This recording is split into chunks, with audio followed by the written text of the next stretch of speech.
Wow, guys, Condoleezza Rice destroys Sunny Hostin the moment she brings up race. You guys gotta check this video out. First of all, let me be very clear. I said at the time, January 6th was wrong. I called it an assault on law and order and an assault on our democratic processes. So full stop, it was wrong.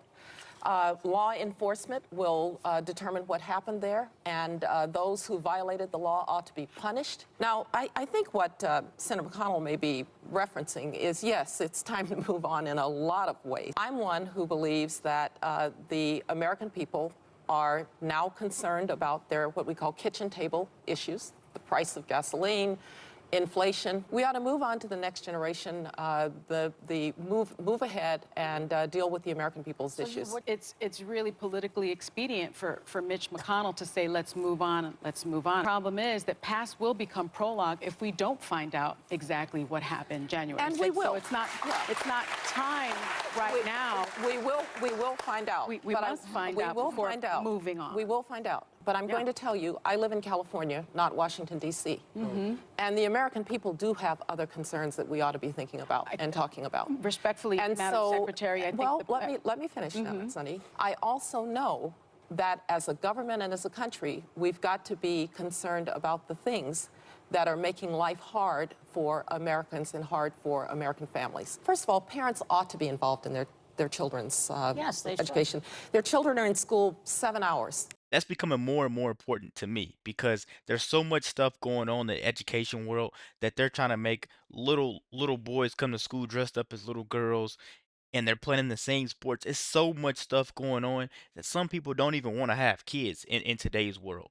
And then you have kids where their parents are telling them that little Johnny may not like you because of your skin tone.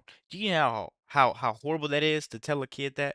And no one is born racist. I don't think no one's born racist. You're taught to be racist. So to sit there and to have your kid go in with a victim mindset, you're setting your kid up for failure. Immediately, you're setting your kid up for failure. Let's keep going, guys.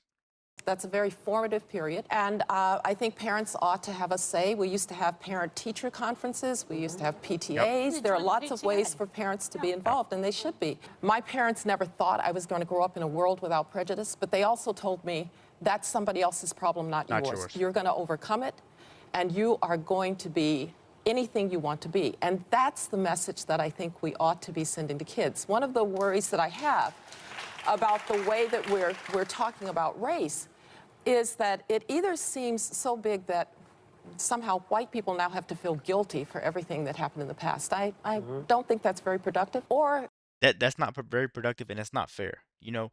These black people are starting to move so bad with this victim mindset that they want people to feel so bad for them. They want people to feel bad for them way more than people did during segregation. Like that's literally what's going on in today's world. People feel like they didn't get a job because no, not that you weren't qualified because of your skin color. That is a horrible way, and I think thinking that way, you'll never move forward. Let me know what you guys think about that down in the comments. Let's finish this video out. black people that feel disempowered by race. I would like black kids to be completely empowered, to know that they are beautiful in their blackness. But in order to do that, I don't have to make white kids feel bad for being white. It goes back to how we teach the history. That's what I'm saying. We teach the good and we teach the bad of history. But what we don't do is make 7 and 10-year-olds feel that they are somehow She looks disgusted. She looks so disgusted. bad people because of the color of their skin. We've been through that. Yes. And we don't need to do that again. Guys, Condoleezza Rice, every time she gets in front of a camera, she hits the nail right on the head. She knows exactly what she's talking about. She knows how to articulate her answer to every question. And she could describe how it is being black. A lot of people want to sit there and have this horrible, horrible mindset and hate on the next person and think they only got where they are because of their skin tone. How do you think that Jasmine Crockett got where she is? Even though she is low down, disgusting. I don't think she deserves that position.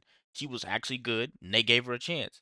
But now she wants to sit there and think that the people around her, the other black people, just because she wants to vote, are not getting that chance because they're black. But you are a living like hypocrite at some point. Let me know what you guys think about this video. Be sure to like, comment, subscribe if you're new.